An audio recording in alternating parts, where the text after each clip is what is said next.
اعوذ باللہ من الشیطان الرجیم اعوذ باللہ من الشیطان الرجیم بسم اللہ الرحمن الرحیم۔ خلاصہ تراویح میں 15ویں تراویح کے لیے 15ویں تراویح کا خلاصہ عرض کرتا ہوں، اور 18ویں سپارے کا آغاز ہوا۔ 18ویں سپارے کے شروع میں سورہ مؤمنون کا آغاز یہاں سے ہوتا ہے، اور سورہ مؤمنون میں اللہ تبارک و تعالیٰ نے مومنین کی صفات کا ذکر فرمایا قد افلح المؤمنون، تحقیق فلاح پا گئے، کامیاب ہو گئے وہ مومنین۔ کون سے مومنین؟ وہ آگے ان کی صفات بیان فرمائی، الذین هم فی صلاتهم خاشعون، جو اللہ سے ڈرتے ہوئے خشوع اور خضوع کے ساتھ نماز ادا کرتے ہیں۔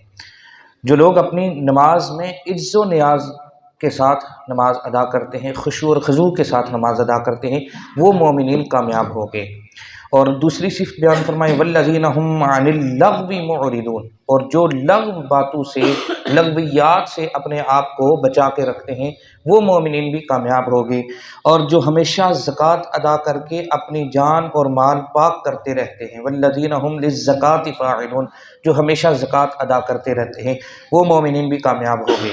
والذین هم لفروجهم حافظون، اور جو اپنی شرمگاہوں کی حفاظت کرنے والے ہیں، وہ مومنین بھی کامیاب ہو گئے۔ یہ ساری صفات اس سورہ مبارکہ کے پہلے رکوع میں اللہ رب العزت نے بیان فرمائی۔ اور الا علی ازواجہم او ما ملکت ایمانہم فانہم غیر ملومین، جو اپنی خواتین کے علاوہ دوسروں کے پاس نہیں جاتے، وہ مومنین بھی کامیاب ہو گئے۔ اسی طرح آگے اللہ رب العزت نے مومنین کی صفات کو بیان فرمایا ہے والذین هم علی صلاتہم یحافظون، اور جو اپنی نمازوں کی حفاظت کرنے والے ہیں، نمازیں ترک نہیں کرتے، نمازوں کی حفاظت کرنے والے ہیں، وہ مومنین بھی کامیاب ہو گئے۔ آگے فرمایا، یہ ساری صفات بیان کرنے کے بعد فرمایا اولئک هم الوارثون، یہی لوگ جنت کے وارث ہوں گے۔ جو ان چیزوں کے حفاظت کرنے والے ہیں، اللہ تبارک و تعالیٰ نے ان کو جنت کا وارث بنایا ہے، تو یہی لوگ جو ہے وہ جنت کے وارث ہوں گے۔ اور آگے فرمایا اور بے شک ہم نے انسان کی تخلیق فرمائی۔ انسان کی تخلیق کیسے ہوئی؟ اللہ رب العزت نے اس کو یہاں اس سورہ مبارکہ میں بیان فرمایا وَلَقَدْ خَلَقْنَا الْإِنسَانَ مِنْ سُلَالَةٍ مِّن طِينٍ، ٹھیکری کی طرح کھنکھناتی مٹی سے انسان کو بنایا، اور پھر فرمایا پھر اسے نطفہ بنا کر ایک مضبوط جگہ یعنی کہ رحم مادر میں رکھا۔ پوری تخلیق جیسے انسان کی تخلیق ہوتی ہے نا، پہلا مرحلہ، دوسرا، تیسرا، وہ سارے مرحلے یہاں پہ بیان فرمائے کہ کیسا مادہ جا کے جو ہے وہ مادہ منویہ جو ہے وہ جا کر تخلیق کے پہلے مرحلے کے اندر رحم مادر میں اللہ رب العزت اس کو سکونت اختیار فرماتا ہے، اور پھر ہم نے اس نطفہ کو یعنی کہ رحم مادر کے اندر چونک کی صورت میں معلق وجود بنا دیا، اور پھر ہم نے اس معلق وجود کو ایک لوتھڑا بنا دیا جو دانتوں سے چبایا ہوا لگتا ہے، یعنی لوتھڑے کی طرح انسان کی تخلیق ہوئی۔ آج ہم وہ غرور تکبر کرتے ہیں، ہم کہتے ہیں پتہ نہیں ہم سے زیادہ بہتر کوئی بھی نہیں، اور ہم سب سے زیادہ اچھے ہیں، بہتر ہیں۔ لیکن اگر انسان صرف اپنی تخلیق کے اوپر غور کرے کہ ایک ایسا قطرہ کہ جو اگر کپڑوں کے ساتھ لگ جائے تو کپڑے ناپاک ہو جاتے ہیں، اگر وہ قطرہ جو ہے وہ اپنی جگہ سے نکل جائے تو انسان پہ غسل واجب ہوتا ہے، اور وہ قطرہ اب ہم اپنے ہاتھ کے ساتھ اس کو ٹچ کرنا بھی گوارا نہ کریں۔ انسان کی تخلیق اس قطرے سے ہوئی ہے، اور وہ انسان کے جو اندر اس کا بالکل غلاظت سے بھرا ہوا ہے، ہم غرور اور تکبر میں ہم کہتے ہیں ہم جیسا کوئی بھی نہیں ہے، اور جو ہے وہ ہم سے اچھا اور ہم سے خوبصورت کوئی بھی نہیں ہے۔ تو اگر ہم اپنی تخلیق کے اوپر غور کریں کہ انسان کو بنایا کس چیز سے ہے، اور بنانے کی جو مرحلہ وار جو اللہ تبارک و تعالیٰ نے مرحلے بیان کیے ہیں، اگر ہم ان کے اوپر غور کریں نا، تو پھر کبھی بھی انسان جو ہے غرور و تکبر نہ کرے کہ ہمارے اندر ہے کیا، غلاظت سے بھرا ہوا انسان، لیکن ہم دوسروں کو اب نیچے جو ہے وہ رکھتے ہیں اور خود سب سے اچھے ہو رہے ہوتے ہیں۔ تو ہمیں اس کے اوپر غور کرنا چاہیے۔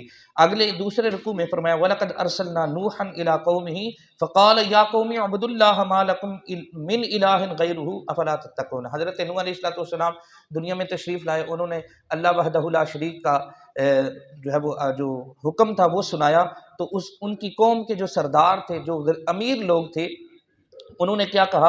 ان کی قوم کے سردار اور جو وڈیرے تھے اور جو کفر میں جو ہے وہ بڑھ چکے تھے، تو وہ انہوں نے کہا کہ یہی دنیا کے مالک بننا چاہتے ہیں اور اس کے علاوہ کچھ بھی نہیں ہے، یہ صرف ہماری طرح انسان ہے۔ اب گویا کہ جو نبی کو اپنی طرح انسان سمجھے، اپنی طرح سمجھے، وہ غیر مسلم ہوتا ہے۔ حضرت نوح علیہ السلام کے جو سردار تھے انہوں نے بھی یہی کہا، فرمایا یہ تو ہماری طرح سردار جو ہے وہ انسان ہیں اور یہ بڑھائی چاہتے ہیں، اپنے آپ کو بڑھانا چاہتے ہیں، اس لیے آپ لوگوں کو یہ راستہ دکھا رہے ہیں۔ انہوں نے جو امیر جو تھے انہوں نے اس طرح کہا۔ پھر اسی طرح حضرت موسیٰ علیہ السلام کا بھی ذکر ہے، حضرت عیسیٰ علیہ السلام کا بھی ذکر ہے، یہ انبیاء کرام کا ان میں ذکر ہے۔ چونکہ یہ پیچھے کافی تفصیل کے ساتھ یہ ساری چیزیں گزر چکی ہیں، لہٰذا ان کو چھوڑ کے آگے چلتے ہیں۔ اور اللہ تبارک و تعالیٰ نے فرمایا ہم کسی جان کو تکلیف نہیں دیتے مگر اس کے استطاعت کے مطابق، وَلَا نُكَلِّفُ نَفْسًا إِلَّا وُسْعَهَا وَلَدَيْنَا كِتَابٌ يَنطِقُ بِالْحَقِّ وَهُمْ لَا يُظْلَمُونَ۔ ہم کسی جان کے اوپر ظلم نہیں کرتے۔ اللہ رب العزت فرماتا ہے کہ جس بندے کی جتنی استطاعت ہوتی ہے اتنا ہی ہم اس کے اوپر بوجھ ڈالتے ہیں۔ اب بعض اوقات انسان جو ہے وہ کبھی کبھار پریشانیوں سے، مصیبتوں سے تھک ہار کر انسان یہ کہتا ہے کہ شاید میرے اوپر ہی ساری مصیبتیں آنی تھی، شاید میرے لیے ہی اللہ تعالیٰ نے یہ ساری چیزیں رکھی ہوئی تھی۔ لیکن اللہ تبارک و تعالیٰ فرماتا ہے ہم کسی جان کے اوپر اس کی استطاعت سے بڑھ کر اس کے اوپر بوجھ نہیں ڈالتے۔ جتنی اس کی استطاعت ہوتی ہے، اگر پریشانیاں، مصائب، آلام آئیں تو ان کو دور کرنے والی ذات اللہ تبارک و تعالیٰ کی ہے، اور وہی ہمیں ہمت اور طاقت عطا فرماتا ہے۔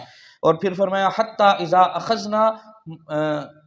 اذا اخذنا مترفیہم بالعذاب اذا ہم یجأرون، یہاں تک کہ جب ہم ان کے امیر اور اسودہ حال لوگوں کو عذاب کی گرفت میں لیں گے تو اس وقت وہ چیخ اٹھیں گے اور ان سے کہا جائے گا تم آج مت چیخو، بے شک ہماری طرف سے تمہاری کوئی مدد نہیں کی جائے گی، بے شک ہماری آیتیں تم پر پڑھ پڑھ کر سنائی جاتی تھی اور تم ایڑیوں کے بل الٹے پلٹ جایا کرتے تھے۔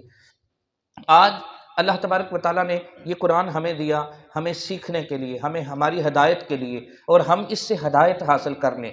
آج ہم اللہ تبارک و تعالیٰ کی طرف آ جائیں، اللہ تعالیٰ کا خوف، ڈر اپنے دل میں پیدا کر لیں۔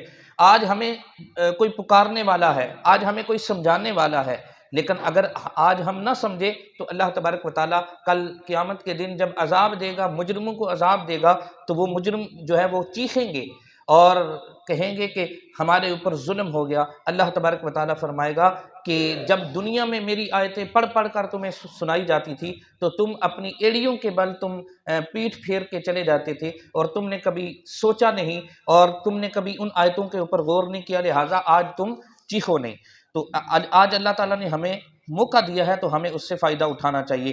اگلے رکوع میں اللہ رب العزت نے فرمایا وہی ہے جو تمہارے لیے کان، آنکھیں، دل، دماغ اور رفتہ رفتہ وجود میں لایا، اور تم لوگ بہت ہی کم شکر ادا کرتے ہو۔ اللہ تعالیٰ کی جتنی بھی نعمتیں ہیں، ہم سانس لیتے ہیں، سانس باہر آتی ہے، یہ بھی اللہ کی نعمت ہے، سانس اندر جاتی ہے، یہ بھی اللہ کی نعمت ہے، آنکھ، کان، جسم کے جتنے بھی اعضاء ہیں وہ سارے اللہ تبارک و تعالیٰ کی نعمتیں ہیں۔ ہم اس کے اوپر شکر نہیں ادا کر سکتے کہ جس مالک نے ہمیں اتنا خوبصورت بنایا۔ تو اللہ تبارک و تعالیٰ فرماتا ہے کہ بہت کم لوگ ہیں کہ جو شکر ادا کرتے ہیں۔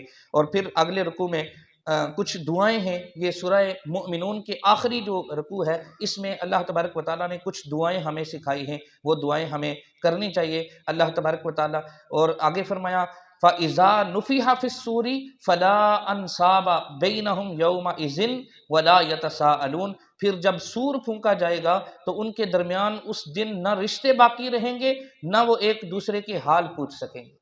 وہ اتنا سخت دن ہوگا جب ہمیں قبروں سے اٹھایا جائے گا، سور پھونکا جائے گا اور ہمیں قبروں سے اٹھایا جائے گا، تو اس وقت اللہ پاک فرماتا ہے نہ تمہارے رشتے قائم رہیں گے اور نہ دوست احباب وہاں پہ کام آئیں گے، ہر بندے کو اپنی اپنی پڑی ہوگی۔ تو لہٰذا آج جن کے لیے ہم جان قربان کرتے ہیں کل وہ بھی ہمارے کام نہیں آئیں گے، تو ہمیں اللہ تبارک و تعالیٰ کے احکامات کو پہچاننا چاہیے۔ سورہ نور اس کے اندر ہماری آئلی زندگی کے جو بھی معاملات ہیں ان کو ذکر فرمایا گیا ہے۔ آقا علیہ السلام فرماتے ہیں کہ تم اپنی عورتوں کو سورہ نساء اور سورہ نور سکھاؤ، تو ہمیں خود بھی سورہ نور کی تلاوت کرنی چاہیے اور اپنی خواتین کو بھی سورہ نور کو سکھانا چاہیے، پڑھانا چاہیے، جس میں آئلی زندگی کے جتنے بھی معاملات ہیں ان سب کو ذکر فرمایا گیا ہے۔ اللہ تبارک و تعالیٰ کی بارگاہ میں دعا ہے اللہ تعالیٰ ہمیں قرآن و حدیث کو صحیح معنوں میں سمجھ کر عمل کرنے کی توفیق عطا فرمائے۔